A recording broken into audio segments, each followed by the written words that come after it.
Assalamualaikum warahmatullahi wabarakatuh. Saya membawa tema memori, tugas psikologi umum. Sebelumnya perkenalkan, nama saya Farasdak Anugrah, NPM 208110153, Fakultas Psikologi, Universitas Islam Riau. Apa itu memori dalam psikologi? Memori dalam psikologi disebutkan sebagai proses penyimpanan informasi dari apa yang ditangkap oleh panca indera manusia. Hal-hal berupa gambaran dari penglihatan, penciuman, pendengaran, dan apa yang dirasakan dipersiapkan lalu disimpan dalam otak. Memori bersifat sementara atau permanen. Memori sensoris, salah satu jenisnya. Memori sensoris berkaitan dengan penyimpanan informasi yang diperoleh dari penerimaan panca indera. Memori sensoris merupakan proses penyimpanan informasi melalui saraf-saraf sensoris dalam jangka waktu yang sangat pendek. Encoding.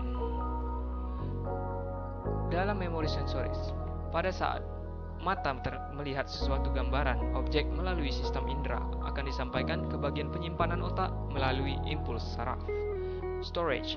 Dalam memori sensoris memiliki kapasitas memori yang besar, namun penyimpanan tidak berlangsung lama dan cepat hilang.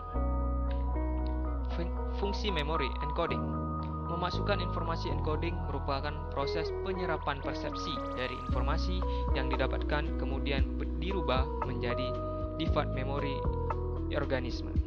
Proses ini cukup lama agar mampu tersimpan dengan baik dan tidak mudah hilang. Storage. Sebagai alat penyimpanan, setelah proses encoding, data atau informasi yang didapatkan akan disimpan dengan membentuk jejak-jejak yang ditimbulkan kembali. Jejak-jejak memori disebut juga trace memory. Retrieval, menimbulkan kembali ingatan yang sudah tersimpan. Recall, yaitu proses mengingat kembali informasi dari masa lalu tanpa petunjuk yang ada pada organisme. Misalnya, mengingat nama orang yang tidak ada di depannya. Recognize, yaitu proses mengenali informasi yang pernah disimpan melalui petunjuk seperti jejak-jejak pada ingatan organisme. Proses ini bisa berlangsung dengan cepat dan berjalan beberapa saat. Reintegrative, yaitu proses mengingat tentang sesuatu kompleks cerita yang panjang. Proses ini memberikan respon pada manusia, dapat menciptakan sesuatu kejadian dengan runtut. Misalnya, menceritakan kembali isi buku yang telah dibacanya. Proses terbentuknya memori. Proses pembuatan memori diawali dengan paparan objek atau lingkungan pada panca indera manusia. Memori diciptakan oleh susunan saraf pusat secara biologis yang melibatkan banyak kerja saraf dan komponen tubuh lainnya.